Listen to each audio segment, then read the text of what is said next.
Ya, sahabat Insight, kembali lagi di program Insight Ramadan Cek TV bersama Bazis DKI Jakarta. Melanjutkan pertanyaan tadi nih Pak Minto.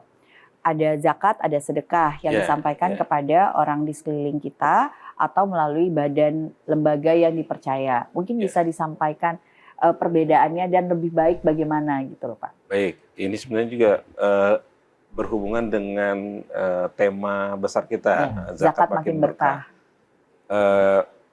Sebenarnya di negara kita pemerintah membebaskan untuk setiap warga negara yang Muslim itu memberikan zakat, infak sedekahnya kepada siapapun. Tapi pemerintah juga memfasilitasi, ada lembaga, dibentuk lembaga resmi sesuai undang-undang juga, Undang-Undang Nomor 23, yaitu Badan Amil Zakat Nasional.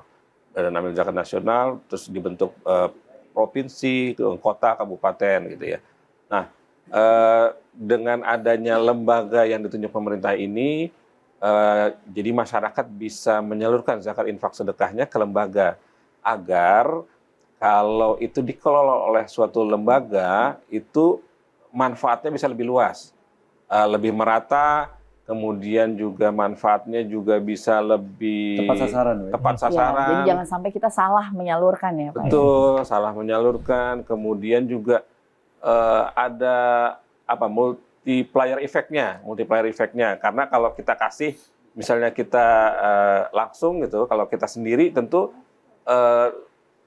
yang lembaga dari banyak individu dikumpulkan, diberikan kepada satu penerima, tentu bisa secara kuantitas lebih besar dan sehingga bisa dimanfaatkan juga lebih banyak untuk juga. Penerimanya, ya, betul. Betul, sehingga tujuannya adalah bisa jadi tahun berikutnya dia bisa menjadi pembayar zakat, muzaki, dari mustahik menjadi muzaki. Masya Allah, dari penerima menjadi pemberi Betul. zakatnya, Masya Allah ya. Tujuannya itu. Nah lalu ini ada kerjasama, kembali lagi soal kerjasama antara kolaborasi antara Bazis dengan JNE. Untuk Ramadan tahun ini, ada program apa yang kerjasama dengan Bazis Pak Kun? Terus dan untuk rencana kedepannya seperti apa? Ya, baik. Jadi kalau boleh cerita kita runut dari awal kerjasama kami dengan Bazis ini, dahulu sama-sama seperti yang kita ketahui beberapa tahun lalu kita mengalami pandemi COVID-19. Nah, kami dari pemerintah juga kan kita bersama-sama ya, baik itu secara perorangan atau perusahaan, instansi dan lembaga, sama-sama kita memerangi COVID ini. Dan JNE sendiri pun ikut berpartisipasi di sana. Ya, saat itu bersama Pak Gubernur, kemudian juga bersama Bazis, kami JNE memberikan dana CSR untuk penanggulangan COVID-19 ini sebesar 1 miliar. 1 miliar untuk penanggulangan COVID-19. Dan tidak hanya di DKI Jakarta, dengan beberapa provinsi juga kami bekerja sama seperti itu untuk penanggulangan COVID-19. Sama lembaga-lembaga lain, LSM lain juga kita kerjasama.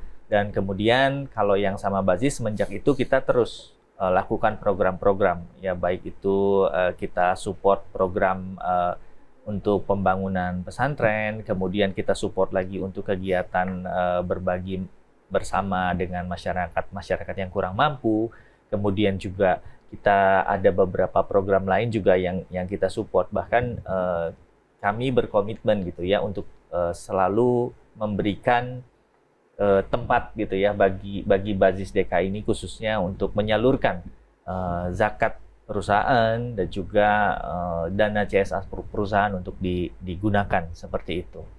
Lalu goals-nya apa nih? Setiap kerjasama kan pasti ada goals-nya. Goals-nya untuk dari pihak Pak Kun sendiri, apa yang diharapkan dengan kolaborasi yang terjalin antara JNE dan Bazis DKI Jakarta?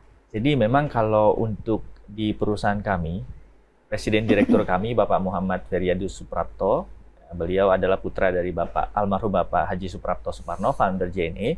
Beliau itu selalu menegaskan bahwasanya kita harus bisa meningkatkan terus sedekah kita. Karena memang dalam tanda kutip ya, kalau dia ibaratkan surat Al-Baqarah 261 ya Pak ya, kalau kita bersedekah 1, kemudian dikali 10, dikali 7, 700 kali lipat berbagi. Jadi memang keberkahan ini yang terus kita ingin jaga, kita ingin dapatkan. Ya, apalagi di bulan Ramadan pasti lebih berkali-kali lipat lagi.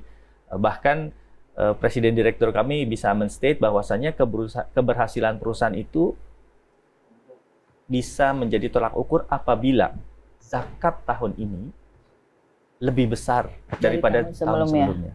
Dan begitu terusnya. Jadi pencapaian perusahaan itu bukan sekedar dari masalah revenue gitu ya. Tapi dilihat dari zakatnya. Betul. Dan ini yang sangat kami pegang teguh, dan ini diajarkan oleh founder kami dan presiden direktur kami gitu ya.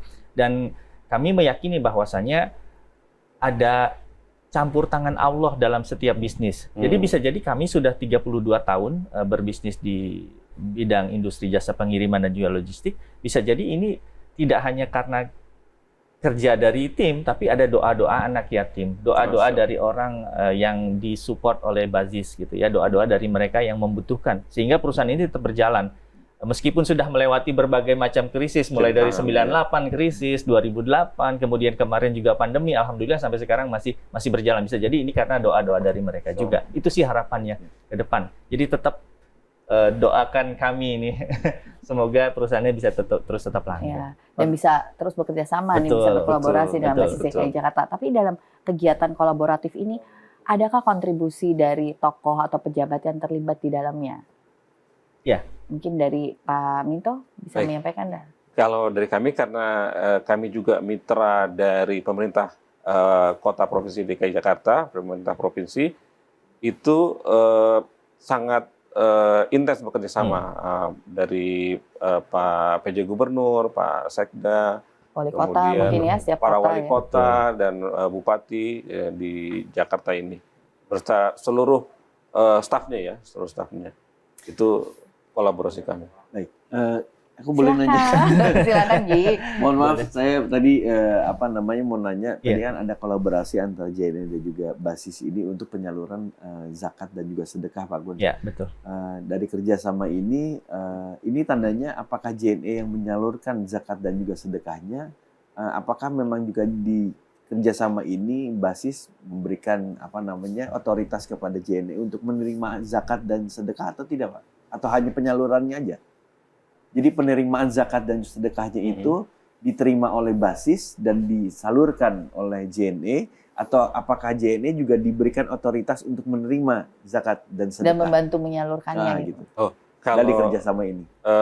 Di kami memang posisinya adalah menerima dari para muzaki atau para munfik itu, kemudian kami salurkan kepada yang berhak ya. Kalau zakat itu ada 8 asnaf gitu ya.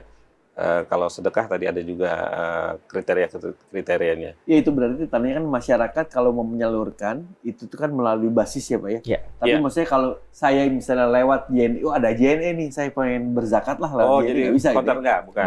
Itu pertanyaan tadi saya.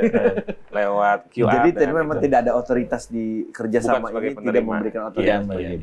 Tapi mungkin kalau dari kita, mungkin biasanya suka ada flyer atau spanduk kalau ada QR atau juga ada nomor rekening dari Basis, Mas Nas. Rekeningnya tetap betul. Rekening Basis. Jadi kalau memang misalnya ada customer melakukan kiriman, kemudian tiba-tiba, saya juga mau sedekah. Di sana biasanya ada poster yang ada isinya nomor rekening Basis. Dia bisa langsung scan QR atau bisa langsung transfer ke rekeningnya Basis. Jadi ada kalau kita informasinya yang tersampaikan. Betul. Jadi kami hanya mensupport di situ, tapi kami tidak melakukan penyaluran zakat, tidak. Kami tidak. Soalnya kan gitu, Pak, kadang-kadang kalau kita lagi nyetir mobil tiba-tiba lupa zakat, lupa sedekah gitu. Ada JNE misalnya kayak gitu, mampir ke JNE, mungkin tapi tetap disalurkan oleh Basis. Maksudnya mungkin ada booth khusus atau ada tempat khusus di JNE yang di situ karena ada kerjasama dengan Basis DKI Jakarta, ada penerimanya gitu loh Pak, bukan dari JNE-nya, tapi ada kayak tempat khusus ya dari Basisnya yang ada di JNE. Sejauh ini kita baru hanya flyer saja, untuk QR lah, QR dan flyer, betul, ya. Flyer dan QR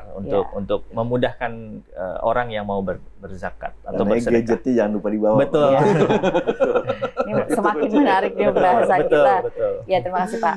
Nah, sahabat Insight, kita akan kembali lagi setelah yang berikut ini.